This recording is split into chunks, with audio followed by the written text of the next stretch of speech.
This is Good Morning Indiana, working for you. The time right now is 4:27 here on your Tuesday morning. We want to thank you for waking up with us here on Good Morning Indiana. I'm Lauren Casey. And I'm Meredith Barrick. We begin with news that developed yesterday afternoon after a 15-year-old was taken into custody for the deaths of two siblings that occurred on Friday. Yeah, we told you about this story in this case yesterday morning here on Good Morning Indiana. A 15-year-old and 16-year-old siblings. Their mom devastated, the community devastated here on the east side of town. We're learning more about these two teens. It sounds like they were great students, great kids, and so obviously people were looking for a suspect. We showed you those surveillance pictures, and as Meredith mentioned, they do have a 15-year-old suspect in custody right now. We don't know if that suspect will be charged as a juvenile or an adult in court, so these are things that we're going to be learning, but the community right now is saying that this needs to stop, the violence needs to stop, and that there are some solutions that we should try. Yeah, so we'll hear about those in just a moment, but we do want to take a turn now and get a check at our weather with meteorologist Todd Clausen. Todd, more rain for our Tuesday. Yeah, you know, yesterday kind of stuck around off and on the whole day. It didn't really get heavy in the afternoon hours, but it's got kind of pesky drizzle yeah. and that gloomy conditions. Well, today we have some showers out there, as you see on Storm Team 6 radar, but the rain today is only throughout the morning hours. So once we get to the noon hour and beyond, the front should be off to the east, and at that point we should start to clear the skies out. But for your morning commute, you want to leave just a little bit earlier, as we will deal with these showers through probably 8, 9 o'clock, and then they'll start to taper off. Could be a few heavier downpours, maybe a rumble of thunder, but no severe weather here this morning. And you see temperatures, they are currently in the 70s. So throughout the day today, morning showers, afternoon clearing, a little bit below normal with the clouds lingering throughout the morning hours as our high temperature gets up to 79. But once we get past this morning, I really think you're going to like the forecast for the remainder of the week and into the Labor Day weekend. What a tease. Yes, I can't wait to hear what that's all about. All right, Todd, thank you so much. We also have more in our Hiring Hoosiers initiative, Classroom to Career, starting with this story from our own Alyssa Donovan.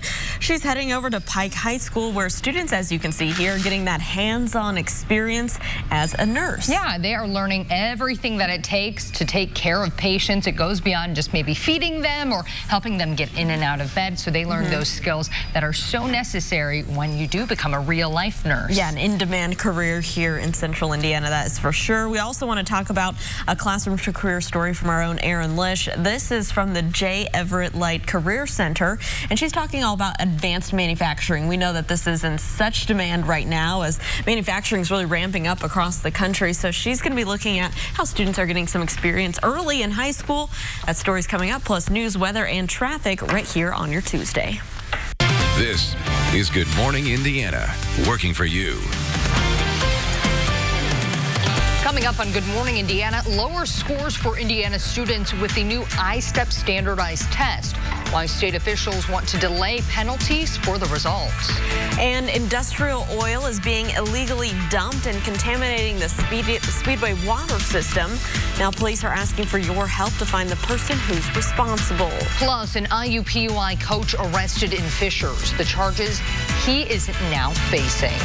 It's 4:30 on your Tuesday morning. Thanks for starting your day with us. I'm Meredith Barrick. And I'm Lauren Casey. Want to bring in Todd Clausen here to talk about today's forecast. Our Monday, pretty gloomy out there, but as we said, it was good timing because we can take some rain on a Monday. Yeah, you know, and I was talking to some friends yesterday, and everybody's like, man, all of a sudden just got a little rain and the grass is all green. I know my yard is growing like crazy, so it's probably pretty good for the fall foliage this year that we got a little bit of rainfall here as well. So, okay, yeah, Monday we got the rain out of the way for the most part. Here we're still dealing with some rain on your Tuesday. It is not a repeat of yesterday. That is the good news. This rain will impact us here this morning, but it'll be gone by this afternoon. A few lightning strikes here as you make your way between Rockville as well as Brazil, Greencastle, Spencer, over towards Crawfordsville. Some downpours. Downpour up here near the Sheridan area.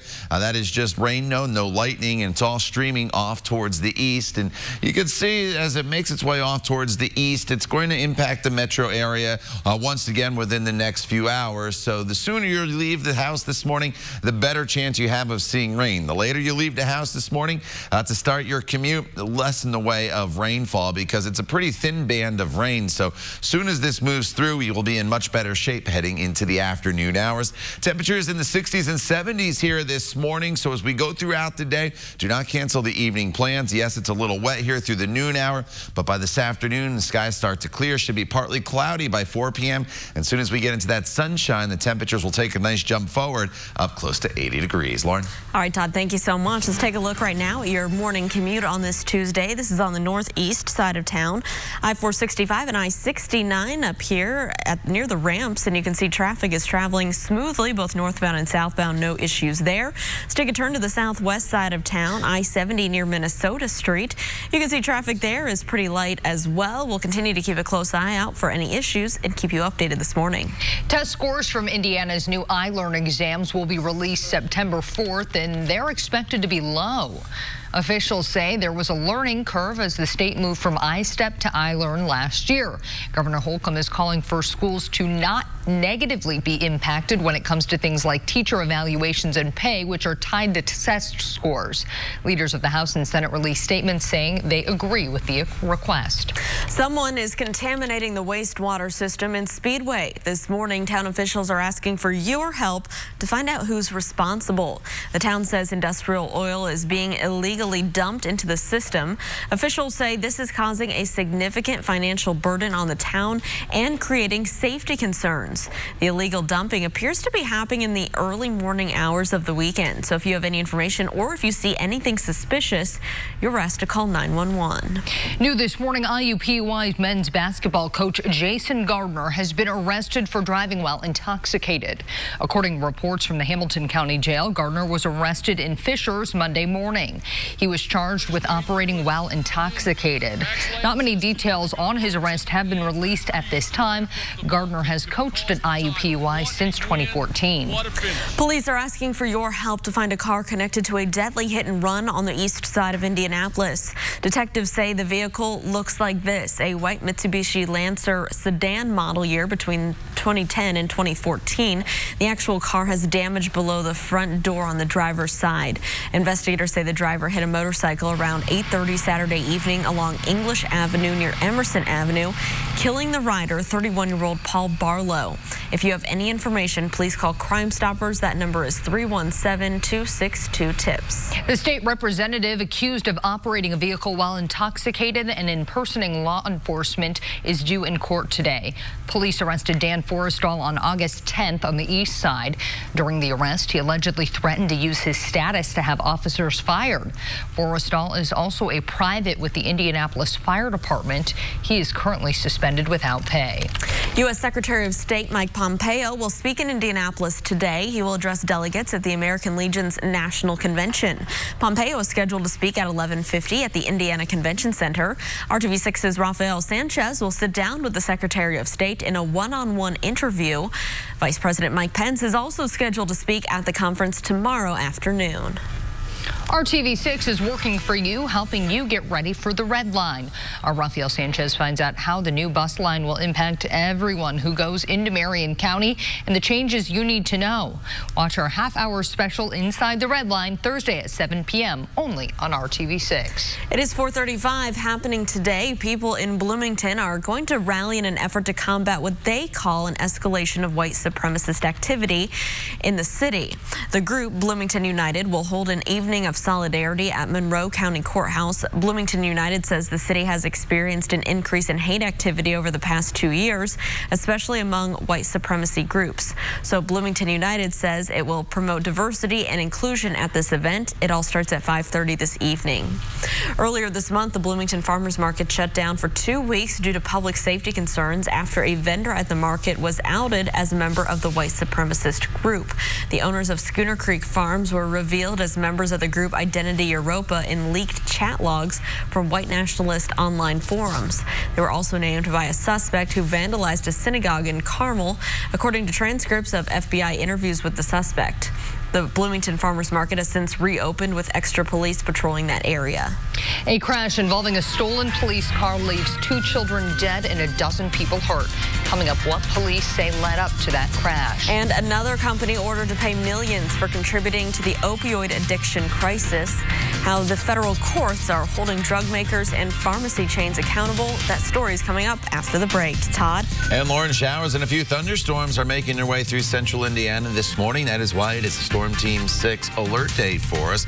Good news is these storms are out of here by this afternoon and the sun is set to return. We'll talk all about your Tuesday coming up when Good Morning Indiana continues. The time now is 4:36. Stay with us. We'll be right back.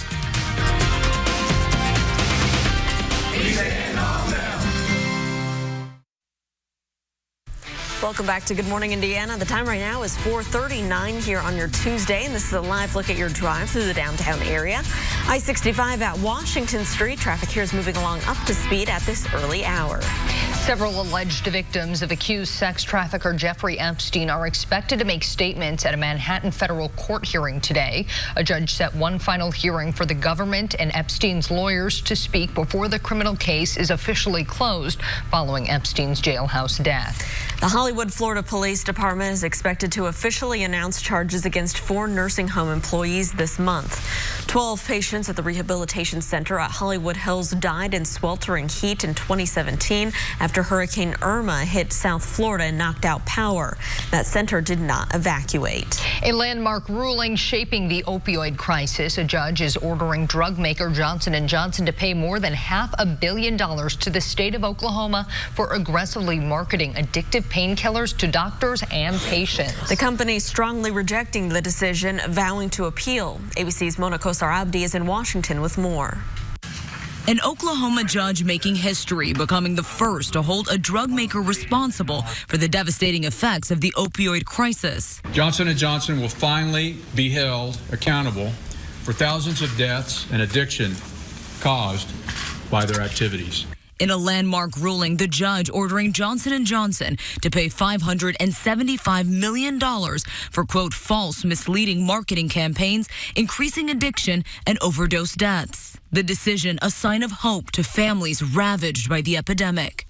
Nothing's going to bring my son back, but this victory allows his death to stand for something. Gail and Craig Box are among those who testified at trial. Their son Austin was a linebacker at the University of Oklahoma who started taking painkillers after a back injury. The young man was hooked quickly and then died of an overdose in 2011. The state's lawsuit alleged Johnson & Johnson created a public nuisance and demanded more than $17 billion. The company used pseudoscience and misleading information that downplayed the risks of opioids. Johnson & Johnson denies those claims and has vowed to appeal. Johnson & Johnson did not cause the opioid abuse crisis here in Oklahoma or anywhere in this country. As we speak, 48 states and more than 2,000 local and tribal governments have pending lawsuits against drug makers. So this is really just the beginning. Mona Kosar Abdi, ABC News, Washington.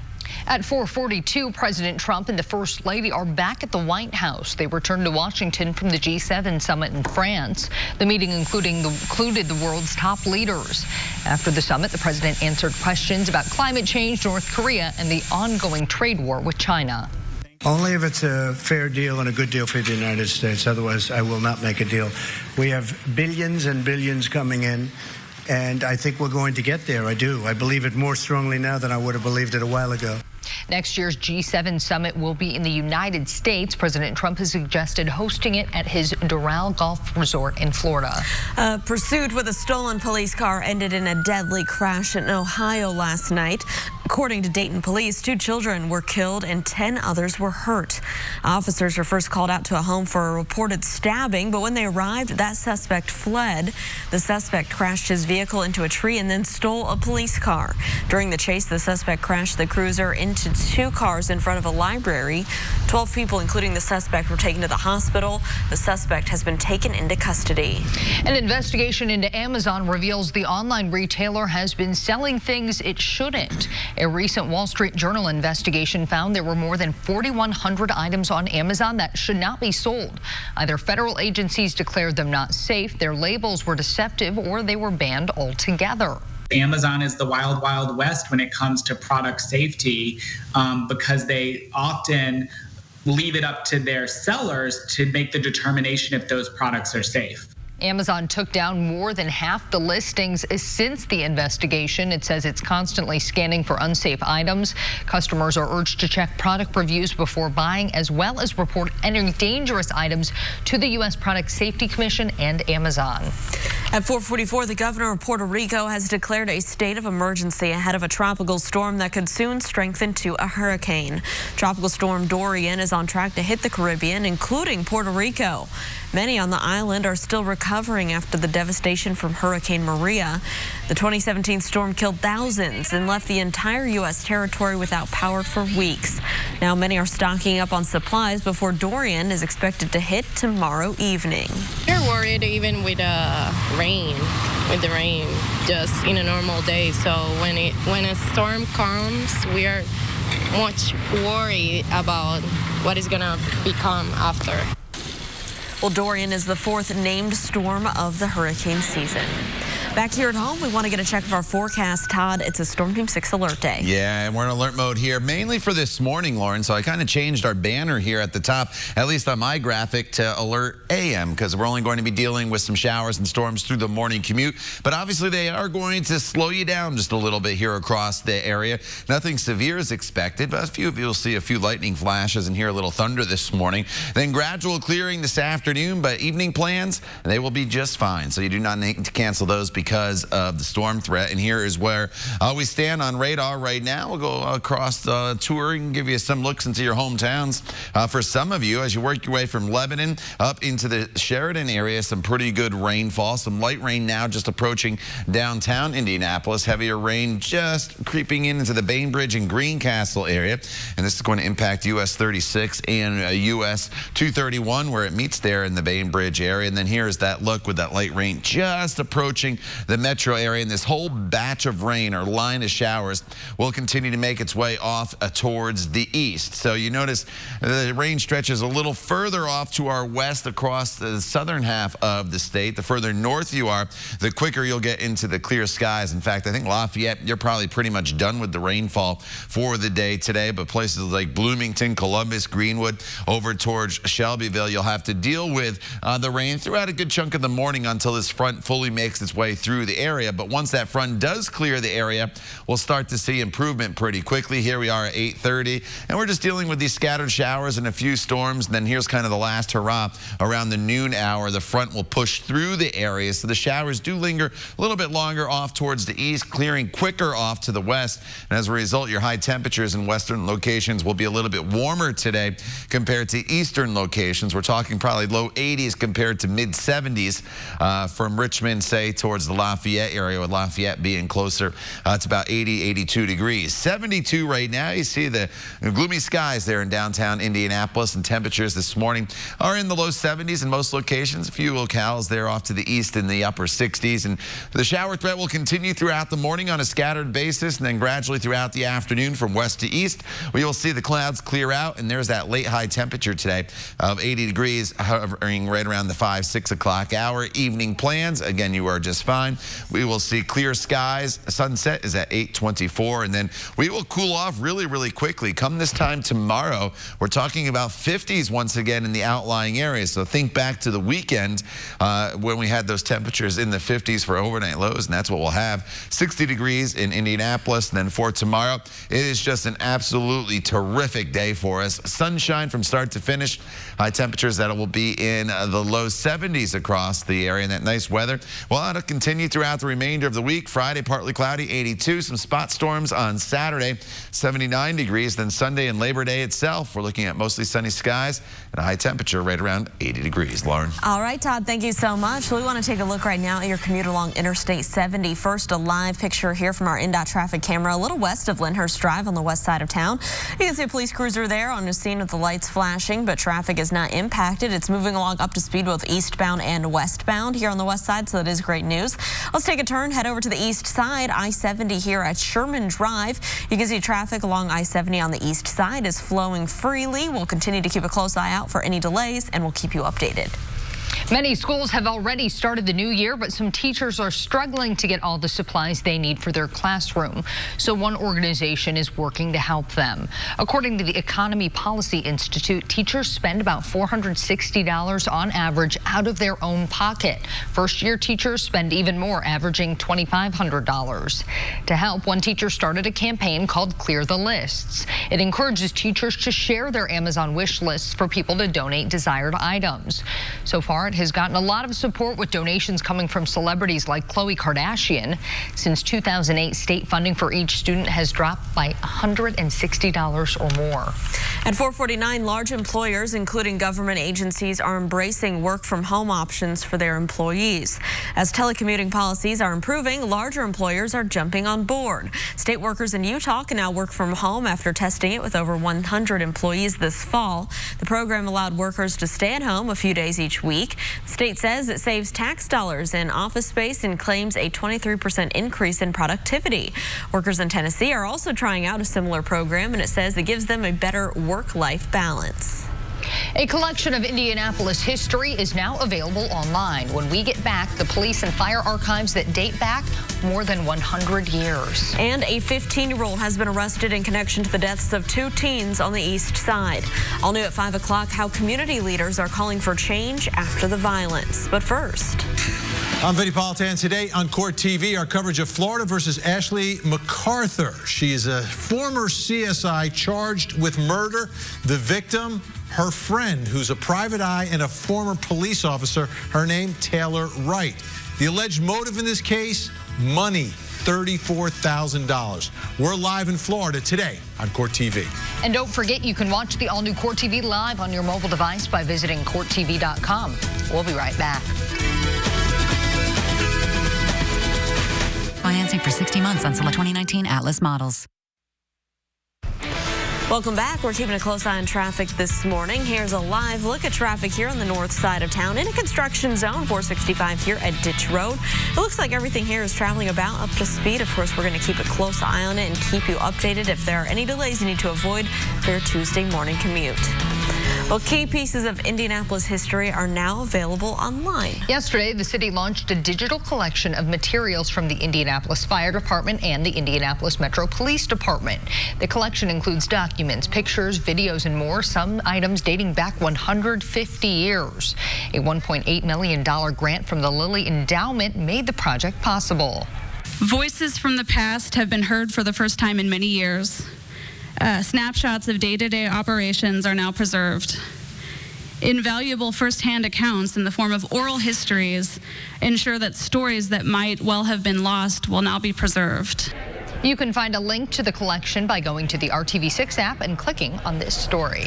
Actress Viola Davis has been selected to play former First Lady Michelle Obama in a new TV series. The show, First Ladies, has been given the go-ahead by Showtime for a 3-script commitment. The 1-hour drama will tell the stories of Eleanor Roosevelt, Betty Ford, and Michelle Obama. Davis is known for her lead role on ABC's How to Get Away with Murder.